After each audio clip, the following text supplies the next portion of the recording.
Masalah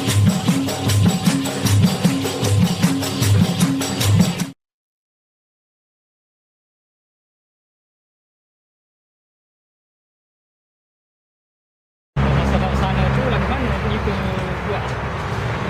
Pun masih menunggu pun gitu. Dapur je lah. Cuma sekali dengan pokok buah. Pada masa lampau, menanam pokok adalah sesuatu yang agak sukar kerana kesemua kaedahnya terpaksa dibuat sendiri. Berbeza pula di zaman moden ini, apabila kesemua pokok yang ingin ditanam telah siap secara segar dan cara penanamannya agak mudah berikutan kaedah dan penyediaan semayan seumpama itu. Hanya perlu sediakan wang yang secukupnya. Pokok yang ingin ditanam ada di tangan anda. Apa yang dikehendaki oleh pembeli kesemuanya telah disediakan dari hal pokok, baja dan pasunya sekali.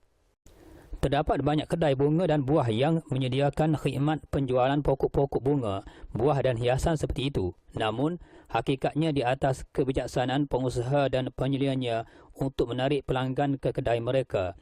Selain meletakkan harga yang berpatutan, tentunya menjadi minat pembeli untuk sentiasa ke tempat itu.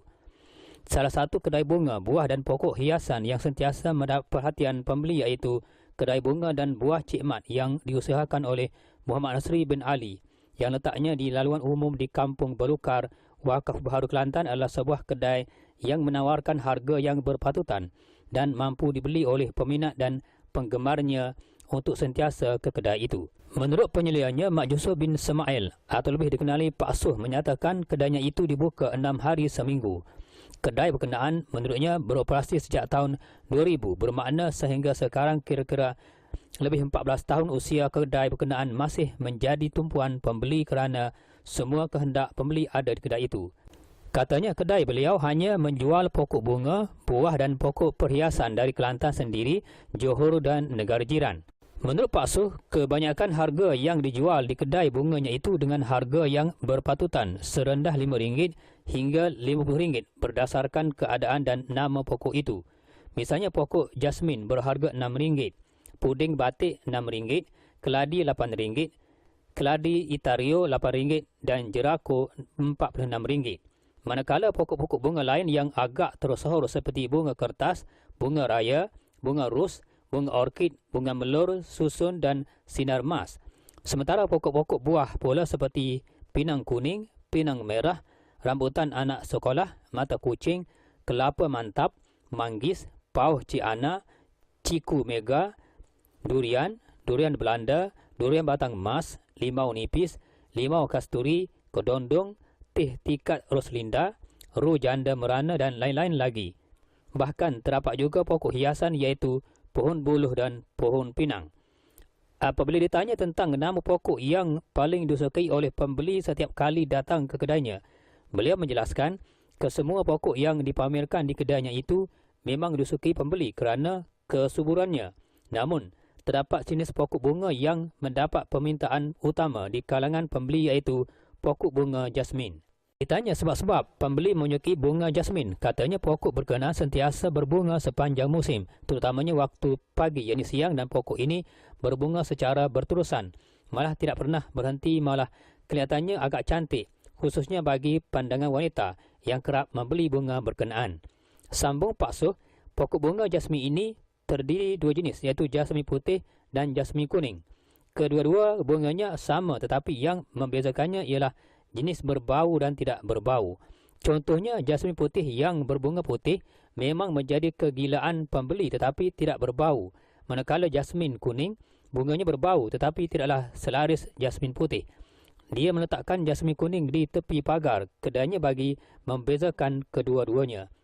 Di antara pokok bunga yang sering menjadi tumpuan kalangan wanita dan paling laris di kedainya ialah pokok bunga jasmin. Pokok bunga yang lain ada juga permintaan di kalangan wanita, namun tidaklah sehebat pokok bunga jasmin. Menurutnya, pokok bunga jasmin tidak mempunyai unsur perubatan kerana pokok berkenaan bukan dalam kategori pokok herba. Namun, ia sekadar pokok bunga yang menjadi minat utama terutama di kalangan wanita.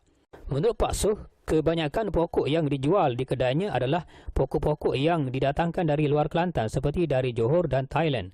Hanya dua jenis pokok saja dari Kelantan seperti manggis dan puding batik.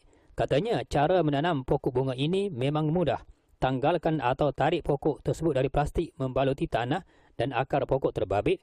Kemudiannya, penanaman boleh dibuat setelah disediakan tempat tanaman.